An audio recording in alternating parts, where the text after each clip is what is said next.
প্রকাশ্যে রক্তাক্ত ঘটনা নদিয়ায়। শক্তিনগর জেলা হাসপাতালে এক শববাহী গাড়ির চালকের উপর নৃশংস হামলা।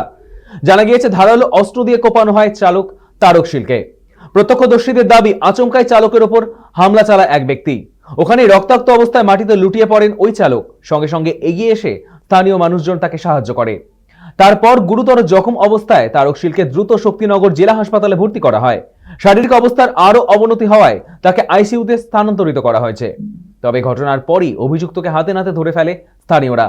এরপর তাকে পুলিশের হাতে তুলে দেওয়া হয়।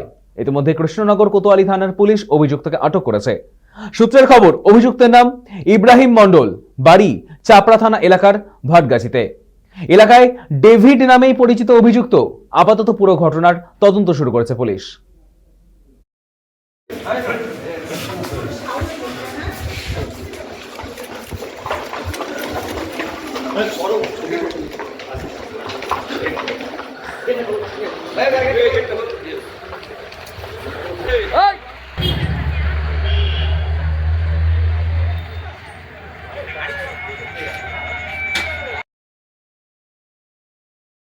আমার বাবা এখানকারই গাড়ি চালাতো, সর্বরাত চালাতো।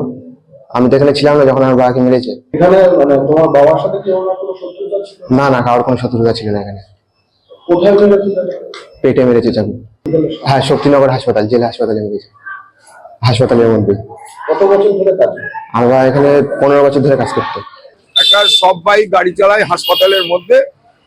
একটা ছেলে হঠাৎ এলো পাতারি কোপ মারা ভুজালির দ্বারা। ওই চায়ের দোকান আছে, ওই চায়ের দোকান থেকে গন্ডগোলটা শুরু হয়েছে।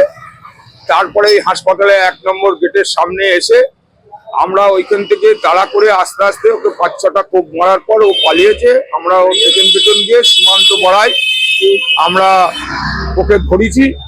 ইতিমধ্যে পুলিশ এমনি অন্য এনকোয়ারিতে যাচ্ছিল, পুলিশকে দাঁড়াতে বললাম, পুলিশ সঙ্গে সঙ্গে দাঁড়িয়ে ওই আমাদের সঙ্গে পুলিশও দৌড়েছে, ধরে গিয়ে সীমান্ত বড়াই ও ধরা পড়েছে।